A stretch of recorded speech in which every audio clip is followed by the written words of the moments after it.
이번에 TV조선 트로트 미스터 트롯 3차전 하는데 작가가 오라고 가지고 갔는데 떨어졌다고 그러시더라고요. 그래서 왜 떨어졌는지 모르겠는데 또 하나님께서 뜻이 있을 줄로 믿습니다. 저거 좀 띄워주시면 좋을 것 같아요.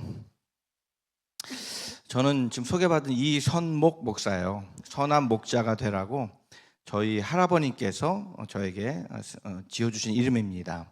잊어먹지 않을 수 있겠죠. 그래서 전 아버지도 목사님, 할아버지도 목사님, 할아버지, 아버지, 저는 이제 감리교 목사, 증조 할아버지도 목사님이셨어요. 지금의 대구 제1교회, 대구 지역의 초대교회인데 지금은 통합측이지만 그 당시에는 장로교가 둘로 나눠지지 않았을 때였어요. 일제시대 때 그 당시 한국에서 제일 규모가 큰 교회 담임 목사였는데 경상도에 오신 제임스 아담스라고 하는 선교사님을 만나면서 복음을 받아들이게 되고 예수 믿고 구원받고 나중에 교회 장로가 되고 그 제임스 아담스 선교사님하고 세운 학교가 지금 대구에 있는 개성 중고등학교를 함께 세우게 됐습니다. 그리고 이제 다른 선교사님이 오셔서 신명여자고등학교를 세우게 되고 개성 중고등학교의 개자와 신명여자고등학교의 명자를 합쳐서 세운 대학이 계명대학이에요. 1919년 서울에서 3.1 만세운동이 있었습니다. 그 7일 뒤에 대구에서 3월 8일 날 3.8 만세운동이 일어나게 됐어요. 그때 어쩔 수 없이 저희 증조 할아버님이 그 당시에 1000명 정도 모이는 교회 담임 목사였기 때문에 그 책임을 지고 3.8 만세 운동을 일으키게 된 거예요. 그래서 그 당시에 서문시장 앞에서 함께 교회 성도들 또 학교 학생들과 함께 이제 독립선언서를 이제 외치고 읽고 그 다음에 이제 만세 운동을 나가는데 결국 그것이 이제 원인이 돼가지고 결국에는 저희 할아버님이 총책임자로 감옥에 잡혀 들어가게 되고 저희 할아버님은 고등학교 학생이었는데 그 아들도 감옥에 들어가게 되고 그 당시에 한 150명이 잡혀서 감옥에 들어가게 됐다고 하더라고요. 다행히 죽지 않고 거기서 나오시게 됐어요. 3년 언더를 받고 2년 6개월 만에 나오시게 돼가지고 김대중 대통령 정부 시절에 독립유공자 가정이 돼요. 표창을 받게 돼서 저희 아버님이 2년 전에 돌아가셨는데 그 돌아가시기 전까지 정부에서 지원을 받았다는 이 사실 여러분들이 좀 알아주시기를 간절히 부탁을 드립니다.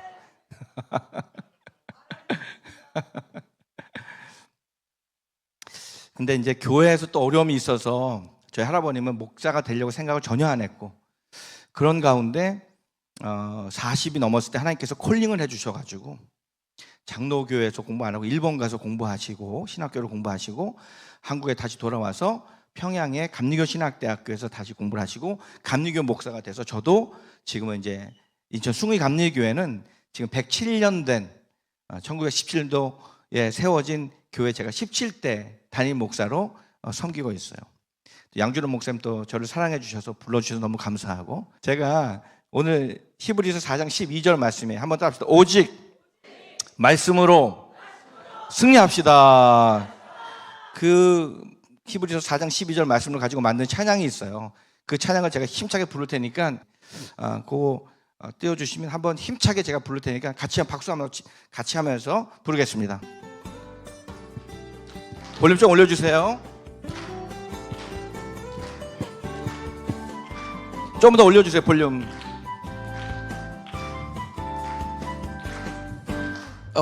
하나님 말씀은 살았고 운동력이 있어 좌우에 낯선 어떤 검보다 더 예리하네. 하나님 말씀은 살았고 운동력이 있어 좌우에 낯선 어떤 검보다 더 예리하네. 말씀의 검 우리를 찔러 마음의 생각과 뜻을 감찰하시네. 할렐루야. 하나님 말씀은 살았고 운동력이 있어 좌우에 낯선 어떤 검보다 더 예리하네. 한번 같이 부르십시다.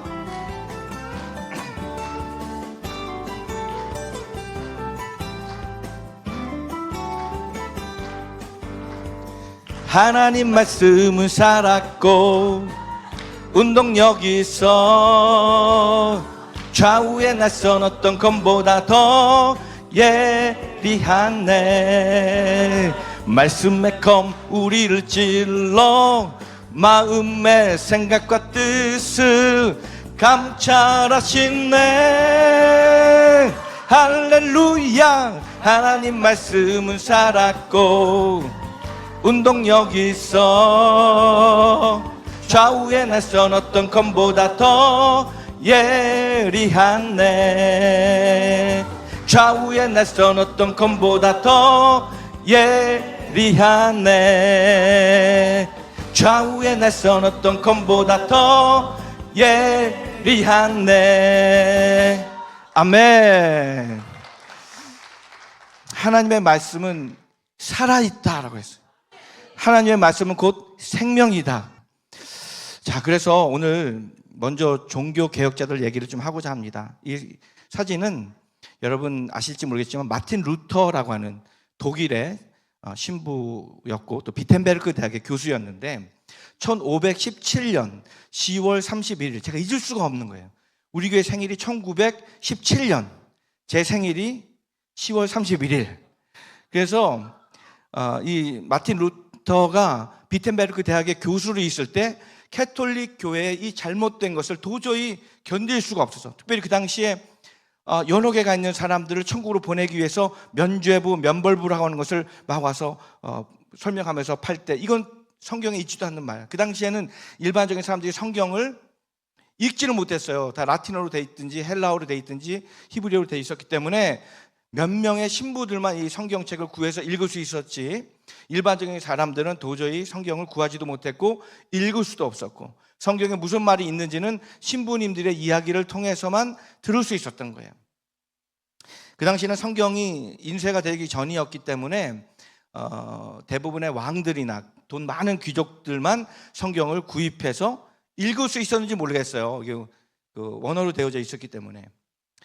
그때 이 잘못된 이야기를 하는 이 가톨릭 교회를 향해서 비텐베르크 대학 성당 문 앞에다, 그 성당 문 한번 보여주세요. 그 다음 사진 보여주시면 여기다가 95개의 반박문을 갖다가 붙였어요. 라틴어로 써가지고 일반 사람들은 못 읽고 독일에서 지식인들이 그것을 읽고 우리가 좀 개혁을 하자, 이런 마음으로 시작된 것이 이제 종교 개혁의 시작이었어요. 물론 그 전에 많은 사람들이 이거 잘못됐다, 우리가 하나님의 말씀으로 돌아가자라고 하는 것, 그것이 바로 종교 개혁 정신인데, 그것이 바로 아드 폰테스. 한번 따라합시다. 아드 폰테스. 다음 장을 넘겨주세요. 네, 아드 폰테스가 한번 따라합니다. 말씀으로 돌아가자. 말씀으로 돌아가자. 제가 여기 오늘 세 번째 왔고, 지난번에 서울에 계실 때, 노원구인가요? 거기 계실 때 제가 그때 부흥회를 했는데, 여기 와서 보니까 참 소망이 있는 거가, 청년들이 열심히 하는 모습을 보니까 너무너무 예뻐. 그래서 우리 교회도 한번 초청을 할 거예요. 제가 목사님만 초청할 때 우리 청년들 다 오세요. 오셔서 오늘 연극했던 것도 한번 해주시고, 그때는 조금 더 이렇게 아주 밀도 있게 잘 해주시면 더 좋을 것 같아요. 그래서 더 같이 우리 교회하고 이렇게 교류하면서 영적으로 교제하는 그런 우리 청년들, 또 우리 목사님 됐으면 참 좋겠습니다. 자, 그래서 그 당시에 이 종교개혁 정신은 이 도저히 잘못됐다, 이거 이렇게 하면 안 되겠다, 이 하나님의 말씀으로 돌아가자라고 해가지고 이 종교개혁자들이 세운 이 5가지 강령이 있어요. 첫 번째가 뭐냐면 오직 성경, 두 번째가 오직 그리스도, 그다음에 세 번째가 오직 은혜, 그다음에 네 번째가 오직 믿음, 다섯 번째가 오직 하나님께만 영광을, 솔리데오 글로리아라고 하는 거예요. 솔리데오 글로리아. 한번 저를 따라 합시다. 오직 말씀. 우리 손 다 들어보세요. 오직 말씀. 제가 최대한 빨리 해서 목사님 6시 안에만 끝나면 되죠. 오직 말씀, 오직 그리스도, 그다음에 오직 믿음, 오직 은혜, 다 똑같은 거예요. 오직 믿음, 그다음에 오직 하나님께만 영광을. 할렐루야. 자, 이런 정신을 가지고 종교 개혁자들이 오늘날의 개신교회를 만들어낸 거예요. 지금 뭐 한국 교회 문제 많이 있다고 하는데 문제가 있어요. 사람 있는 곳에는 다 문제가 있습니다. 우리는 타락한 본성을 가지고 있기 때문에 사실 그러한 존재들이에요. 그러다 보니까 이 마틴 루터가 결국에는 캐톨릭 교회의 지금으로 말하면 비밀 경찰 같은 그런 조직에게 타겟이 돼서, 특별히 보름스라고 하는 회의에서 카를 5세라고 하는, 지난번에 제가 거기 갔었는데 벨기에에 있는 그 겐트라고 하는 지역에 카를 5세가 이제 보름수 칙령을 내려서 마틴 루터를 잡아다가 죽여도 된다라고 하는 칙령이 발표가 돼요. 그때 작센주에 있던, 독일 작센주에 있던 프리드리히 3세가 이 마틴 루터를 납치하듯이, 실제 납치하는 게 아니라 보호하려고 자기도 나름대로 정치적인 뭔가를 좀 힘을 얻기 위해서 이 마틴 루터를 이렇게 납치하듯이 해가지고 어디다 데려다 놓냐면 자기가 만든 마르트부르크라고 하는 성이에요. 한번 사진 보여주세요. 그 다음 장으로. 요거 그 전에 요 말씀이란 세 가지를 말씀하는데 한번 따봅시다. 기록된 성경 말씀. 그다음에 두 번째 말씀은요, 이 강단에서 선포되는 설교의 말씀이에요.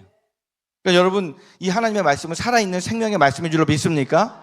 그러니까 말씀을 읽고 듣고 또 이 말씀을 지켜 행하는 일을 열심으로 하셔야 될 줄로 믿습니다. 뭐 찬양 안 해도 되고 성가대 안 해도 되고 뭐 아무것도 안 해도 되지만 말씀만 딱 갖고 있으면 여러분 우리가 승리할 줄로 믿습니다. 근데 이 말씀을 좀 더 우리가 입체적으로 더 이해하고 또 은혜 받기 위해서 찬양도 하고 기도도 하고 이렇게 하는 거잖아요. 근데 그런 거 하나도 없이 말씀만 있어도 우리 성도들이 살아남을 수 있다는 사실이, 말씀이 살아있기 때문에 기록된 하나님의 말씀을 소중히 여기셔야 될 줄로 믿습니다. 그리고 선포되는 하나님의 말씀, 설교의 말씀을 잘 들어야 돼요. 그리고 세 번째는 환경 가운데서 하나님께서 말씀해 주시는 말씀이 있어요. 민경호 의원님, 제가 어쨌든 부정선거 하시느라고 저도 거기에 한 200% 제가 동의하거든요. 어저께도 제가 그저께도 YMCA 인천 76주년 행사를 하는데 갔더니 거의 권호영 변호사님 오셨더라고요. 그래가지고 잠깐 얘기를 나눴는데 우리 아버님이 하시는 신학교의 고문 변호사였어요, 그분이. 근데 민경욱 의원님 4월 15일 지금부터 4년 전이죠. 그 선거했던 거 부정선거라고 해서 재검표할 때 그 검사 출신 변호사님이 거기 들어가서 뚜껑을 다 열었는데 그 통 안에 선거한 통 안에 전부 다 신권 다발 같은 표로 가득 차 있는 거야. 다 가짜표가 들어가 있는 거야. 그러니까 문재인 정권, 이런 얘기도 되는지 모르겠네 여기서. 문재인 정권, 지금 윤석열 정권 똑같은 놈들이야. 그거를 밝혀내지 않고 있어요 지금 이 윤석열 대통령도. 그러니까 이 나라를 위해서 우리가 할 수 있는 것이 뭐예요? 첫 번째는 기도밖에 없는 거예요. 모여서 기도해야 될 줄로 믿습니다. 그런데 분명히 알고 있으셔야 돼. 그럼 모르고 그냥 나 몰라라 하는 건 잘못했어요. 정교 분리라고 하는 것을 일본 놈들이 만든 거예요. 교회가 자꾸 모이면 이게 지금 일본 사람들이 이게 정치하기가 힘들거든요. 그래서 정치의 교회는 분리가 돼야 된다라고 했는데 사실은 그렇지 않습니다. 여러분, 교회가요 이 나라 정치에 아주 자세하게 관심을 가지고 특별히 투표할 때 투표 잘 하셔야 돼. 할렐루야. 제가 2주 전에 그리스 갔다 왔는데 그리스 갔더니 목사님 아들이 가이드를 하고 있더라고. 3살 때 그리스에 갔대. 그때 너무 잘 살았대 그리스가. 그래서 아버지가 신학교 다닐 때 박사 과정을 그리스에서 해서 우리나라보다는 그리스가 살면 더 좋겠다 해서 갔는데 일찍 돌아가시는 바람에 너무 어려움을 당했어. 250명 그리스에 사람들이 살고 있는데 한국 사람들은 맨날 보면 서로 막 쌍욕하면서 싸우더래. 그래서 그 어린 이 아이의 모습에 비춰진 한국 사람들은 나쁜 사람들, 아주 못된 사람들이 한국 사람이야. 자기는 커가면서 자기는 그리스 사람처럼 살 거야. 왜냐하면 250명 한국 사람들이 아무도 안 도와줘도 자기 가정을 사기를 당해가지고 아버님 돌아가시고 누가 도와줬느냐? 그리스 사람들이 와서 잘 살아갈 수 있도록 집도 마련해주고 또 이렇게 그 직장도 마련해주고 그랬대요. 그러는 가운데 그리스가 오래전에 한 10년 전쯤에 IMF가 왔잖아요. 그 왜 왔냐면은 정치를 잘못해가지고 그렇게 정치를 잘못해서. 그래서 그 당시에는 이제 우파 정권인데 돈이 많고 이제 막 너무 룰루랄라 좋은데 자기가 인기를 끌기 위해 가지고 돈을 막 나눠주기 시작했대, 이렇게. 그래서 그리스, 유럽 사람들은 주로 여름에 바캉스를 갔거든요. 바캉스 갈 때 돈을 왕창 나눠주는 거야. 그러니까 그 돈은 다 어디다 쓰냐 하면 먹고 노는 데 쓰는 거야. 그리고 성탄절에 또 나눠주면 또 그거 갖고 다 먹고 노는 데 쓰고, 부활절에 돈 나눠주면 먹고 노는 데 쓰고, 이렇게 된 거야. 그러다가 나중에 돈이 없어진 거야. 그래서 유럽 연합에 가서 돈을 빌려다가 또 나눠줬어. 그래가지고는 결국에는 유럽 연합에서 저 돈을 갖고 산업을 일으켜가지고 그 돈 빚도 갚고 대출한 것도 갚고 나라가 잘 될 줄 알았더니 다 먹고 노는 데 쓰는 거야. 그 나중에 돈을 돌려달라. 이거 돈이 없다. 나라가 빵 하고 망한 거야. 지금 우리나라도 막 돈 나눠준다는 거 하는 거잖아, 이게. 절대 그런데 속으면 안 되는 거예요. 정신을 똑바로 차리고 나라와 민족을 위해서 기도하는 우리 모두가 되어야 될 줄로 믿습니다. 자, 하나님의 말씀은 기록된 성경 말씀, 두 번째는 강단에서 선포되는 설교 말씀, 캐리그마의 설교 말씀, 세 번째는 환경을 통해서 주시는 하나님의 말씀을 잘 들어야 되는데, 지금 민경호 의원님 지금 환경을 통해서 지금 하나님의 말씀을 듣고 있는 줄로 믿습니다. 포기하지 마시고 끝까지, 저도 끝까지 같이 갈 테니까 같이 가는 은혜가 있기를 간절히 축원합니다. 자, 마틴 루터가 죽음을 피해서, 자기가 피한 건 아니죠. 작센주에 있었던 프리드리히 3세가 그를 갖다가 납치해서 저 위에 지금 마르트부르크 성에다가 이렇게 모셔다 놓은 거예요. 제가 거길 가서 찍은 거잖아요, 이거를. 그 다음 사진, 똑같은 사진인데 위에서 본 거, 또 그 다음 사진, 밑에서 본 거, 이렇게 되어져 있어요. 여기 있는지 모르는 거예요. 사람들이 막 마틴 루터 찾아다니는데 어디에 있는지 모르는 거야. 그 다음 사진은 마틴 루터가 여기서 뭐 했냐? 그 10년 전에 에라스무스라고 하는 당시의 인문주의자 겸 지식인이 이 헬라어 성경을 라틴어로 번역해 놨어요. 그랬는데 그 당시에 모든 지식인들은 에라스무스 했던 거야. 그래서 에라스무스의 얘기를 들으려고 했고, 에라스무스처럼 살려고 했고, 마틴 루터도 마찬가지예요. 한 10년 정도 후배인데 마틴 루터가 이 성경을 아무래도 안 되겠다, 이걸 번역을 해야 되겠다. 어떤 언어로? 자신들의 언어로, 독일어로 번역하겠다. 에라스무스가 그걸 반대했어요. 왜냐하면 그 너무 귀한 일이지만 잘못하면 읽는 사람들이 준비가 안 돼 있으면 잘못 해석할 수 있다. 이단들이 많이 나올 수도 있다는 거지. 근데 또 하나님의 역사는 여기에 있었던 것 같아요. 마틴 루터가 성경을 번역을 했어요. 근데 더 놀라운 사실은 인류 역사상 가장 큰 그 역사 중에 세 가지 역사가 있는데 그 중에 한 가지가 바로 뭐냐면 구텐베르크의 인쇄기 발명이에요.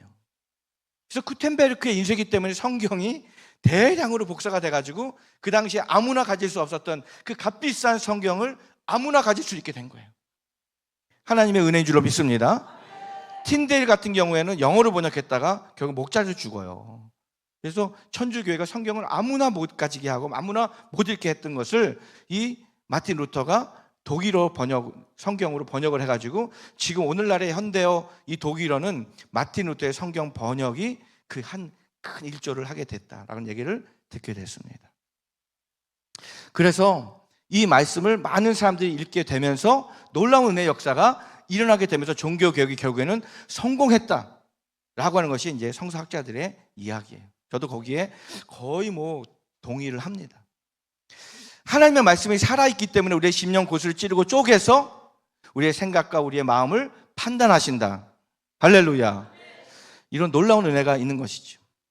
제가 국제 OM 선교회 선교사로 둘로스라고 하는 배에서 사역을 하다가 영국에 가게 돼서 영국에서 이제 사역을 하는 가운데 여름방학, 겨울방학을 주더라고요. 그래서 어디를 가야 되나? 다른 나라에서 온 선교사님들은 자기 나라 가까우니까 독일도 가고 프랑스도 가고 스웨덴도 가고 막 그러는데 한국까지 저는 오기가 어려운 거예요. 알아보니까 제 사촌 형님이 45살에 예수님 믿고 구원받아서 자기 하던 일을 다 내려놓고 프랑스의 선교사로 가게 됐어. 그래가지고 북아프리카에서 오신 분들을 섬기겠다고 프랑스 파리에 와 계시다는 얘기 듣고 제가 전화를 했죠. 진짜 어렸을 때부터 한 번도 만나본 적도 없는데 제가 누구입니다 라고 얘기하니까 오라고. 그래서 프랑스를 갔다가 만난 한 분이 있습니다. 그 다음 거 한번 해주세요. 네.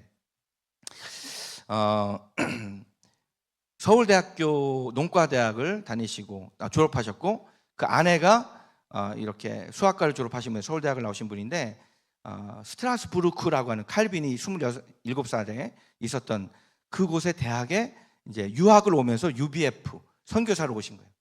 근데 그분이 저한테 간증을 해주시는 거기서 만난 거예요. 이제 저희 사촌 형님하고 만났는데 자기가 대학교를 다니는데 너무너무 성경 공부를 하고 싶더라는 거야.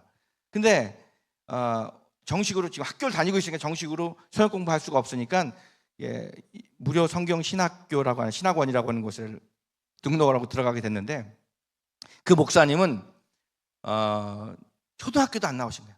한글도 못 읽는 분인데 하나님을 만나면서 성령의 은혜로, 강권적인 은혜로 인해서 성경을 읽으면서 한글을 띄게 된 거예요. 하나님의 역사인 줄로 믿습니다.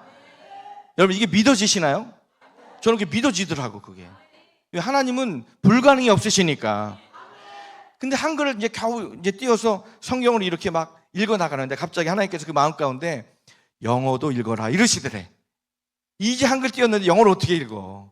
근데 거기 대학생들이 있잖아요, 성경 신학원에.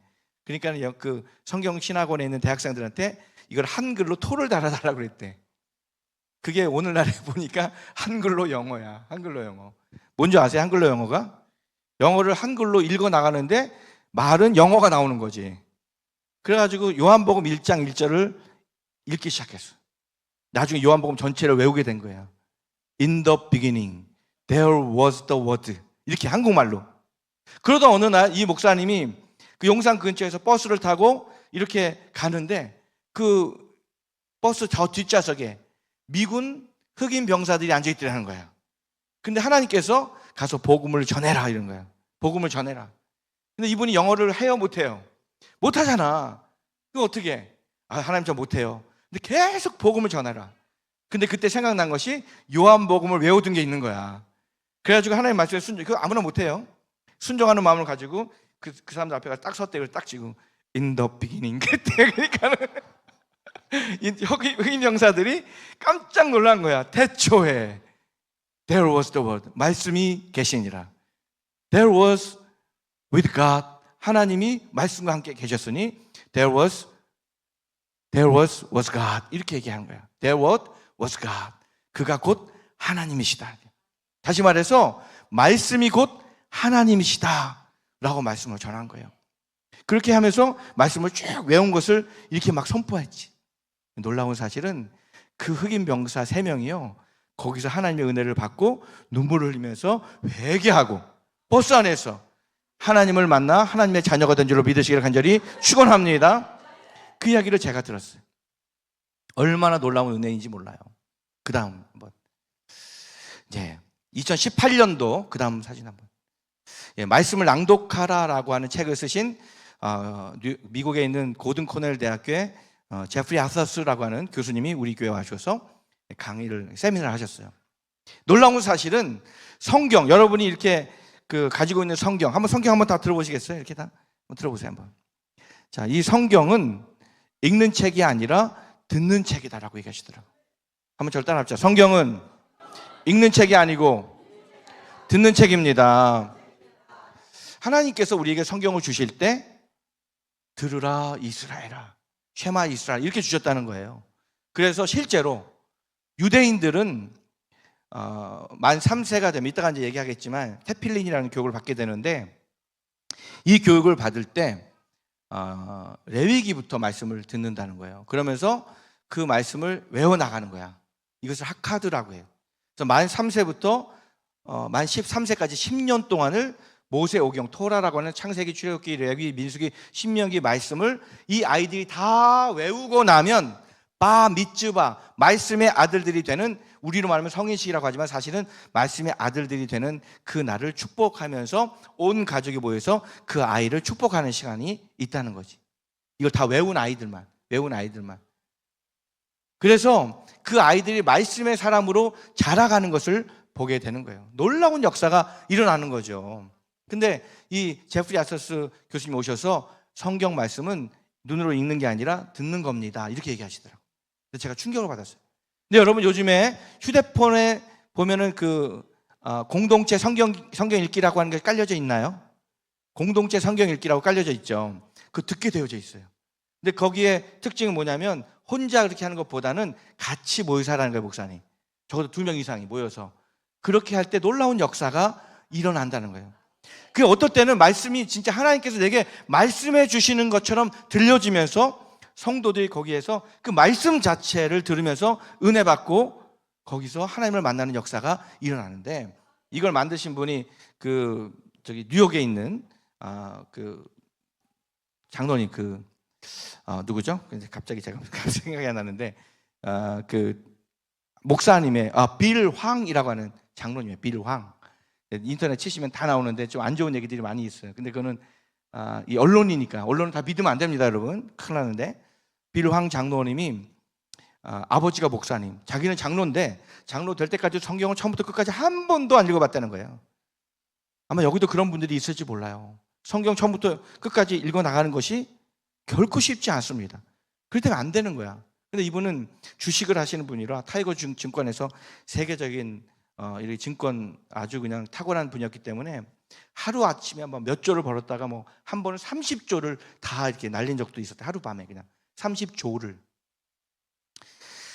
그런 가운데 이 아마존에 그 주식을 갖고 있는데, 아마존에 보니까는 성경을 오디오로 듣는 게 있더라는 거예요. 그래서 이걸 내가 한번 해서 성경을 꼭 읽어야 되겠다 해가지고 하는데, 혼자 읽으면은 중간에 조금 아프거나 뭐 무슨 바쁘거나 그러면 안 읽게 되니까 친구랑 같이 약속을 해서 나랑 같이 성경 읽자. 일주일에 2번씩.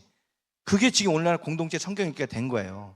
돼가지고 지금 뉴욕에, 제가 지난번에 작년에 뉴욕 갔을 때 거기 갔었는데, 그 아주 높은 빌딩 50층에 딱 여의도 IFC 빌딩에 50층에 딱 있더라고. 그래가지고 거기서 계속해서 성경을 듣는 일들을 많은 그 비즈니스맨들이 바쁜 가운데에도 점심 때 와서 월, 화, 수, 목, 금요일까지 돌아가면서 와서 거기서 성경 읽는 것을 계속 지난 7년, 8년 동안 한 번도 안 빠지고 계속 하고 있는 거지. 하나님께서 역사하셔서 그 어려운 가운데에도 하나님의 말씀에 위로받고 살아있는 하나님의 말씀으로 살아가는 은혜들을 경험하는 것을 볼 수 있었어요. 이것이 바로 하나님의 은혜인 줄로 믿습니다. 그 다음 사진 한번 보여주세요. 자, 느헤미야 8장 1절로 3절인데 같이 한번 읽어봅니다. 이스라엘, 시작. 이스라엘 자손이 자기들의 성읍에 거주하였더니 7째 달에 이르러 모든 백성이 일제히 수문 앞 광장에 모여 학사 에스라에게 여호와께서 이스라엘에게 그 다음 명령하신 모세의 율법책을 가져오기를 청하매, 7째 달 초하루에 제사장 에스라가 율법책을 가지고 회중 앞 곧 남자나 여자나 알아들을 만한 모든 사람 앞에, 그 다음 이르러 수문 앞 광장에서 새벽부터 정오까지 남자나 여자나 알아들을 만한 모든 사람 앞에서 읽음에 뭇 백성이 그 율법책에 귀를 기울였는데.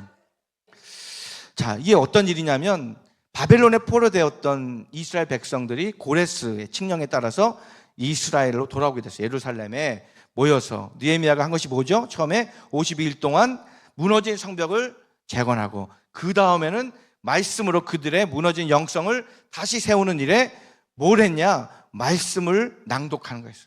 말씀을 낭독하는 거예요. 말씀을 들으면서 저 뒤에 7절 이후에 12절, 8절 이후에 12절까지 보면 그 말씀을 듣는데 성령께서 역사하셔서 그들이 다 울었다 라고 하는 역사가 이렇게 기록이 되어져 있는 것을 보게 됩니다.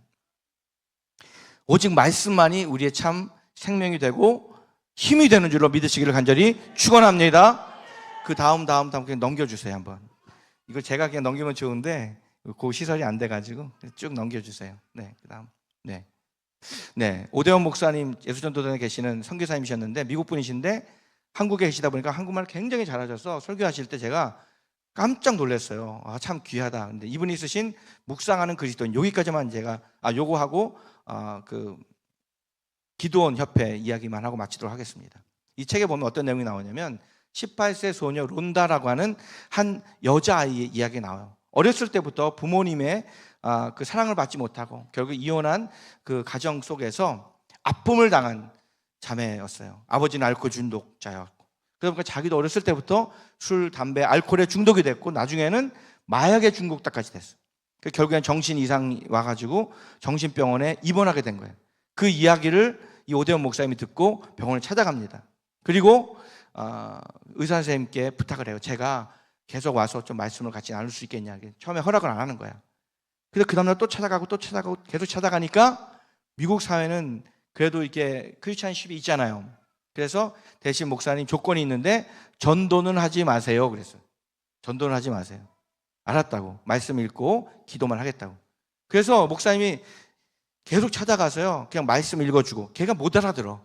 말씀 읽어주고 손 붙잡아주고 기도하고, 그 다음날 또 가서 말씀 읽고 기도하고 말씀 읽고 기도하기를 6개월을 했는데 그 아이의 마음이 활짝 열리면서 말씀이 들려지고, 할렐루야, 눈물을 흘리면서 하나님을 만나고 제정신으로 돌아오는 역사가 일어난 줄로 믿으시길 간절히 축원합니다. 이게 말씀의 역사인 거예요. 말씀의 역사. 여기 보니까 우리는 기도하고 하나님 역사하신다 그러는데, 기도는요 세상 사람들 다 해. 타종교인들도 기도 많이 해. 불교인들은 몇 번을 절해? 108번을 해. 또 3000배를 해. 근데 여러분 이렇게 편안한 의자에 앉아가지고 들쑥날쑥 이렇게 하고 있다고. 그 사람들은 108배를 하면은 막 무릎이 까질 정도로 한다는 거 아니에요.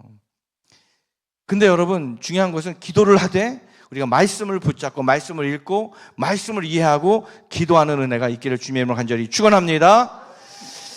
임석종 목사님이라는 분은 기도원 협회를 통해서 예수님을 만난 분이에요. 그 이야기를 읽어드리고 오늘은 마치고 목사님 다음번에 올게요.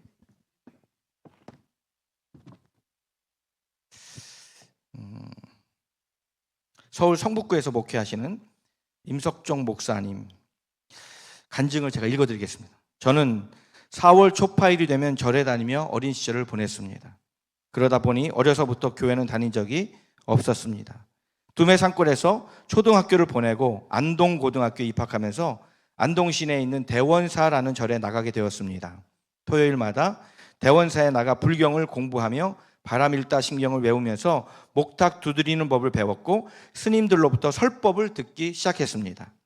절에 얼마나 열심히 다녔는지 교리 시험 때는 최고상을 몇 번이나 받았고 4월 초파일을 앞두고 일주일 동안 탑도리를 하면서 시내 행진 때는 부처의 역할을 맡기도 했습니다. 안동고등학교 2학년 때 검정고시 시험을 보고 한국외국어대학교 무역학과에 입학해서 기도원들이 나누어주는 조그만한 신약 영한대조 성경을 받았습니다. 받은 거예요 그냥. 그리고 받은 성경은 책상의 균형을 맞추기 위해서 책상 다리 받침으로 사용했다는 거예요. 1년이 지나고 겨울방학 때 영어를 제2 전공으로 선택하기 위해서 집중적으로 영어 공부할 계획을 세우는데 그동안 책상 균형을 잡기 위해서 받침대로 사용했던 영한대조 성경이 갑자기 눈에 들어왔다는 거예요. 그때부터 그 성경을 빼서 마태복음을 읽기 시작했다는 거예요. 영어로 공부하려고. 근데 여러분 잘 아시는 대로 마태복음 1장은 어떤 진리를 설명하지도 않은 채 누가 누구를 낳고 낙화는 산부인과 일지 같은 내용이 나와서 굉장히 실망했습니다. 아니 어떻게 이런 책이 세계적인 베스트셀러가 될 수 있지? 궁금했어요. 그런데 마태복음 5장을 읽으면서 충격을 받기 시작했습니다. 예수님이 제자들에게 살인에 관해 설명하면서 형제를 미련하다고만 말해도 그 형제의 인격을 무시하는 것이기 때문에 그게 바로 살인죄가 되는 것이고, 그런 자는 살인죄를 저질렀기 때문에 공회에 잡혀서 지옥불에 던져지게 된다 라고 말씀하신 예수님의 가르침에 내 자신이 바로 살인죄에 해당되었다라고 하는 것을 깨닫게 되었어요.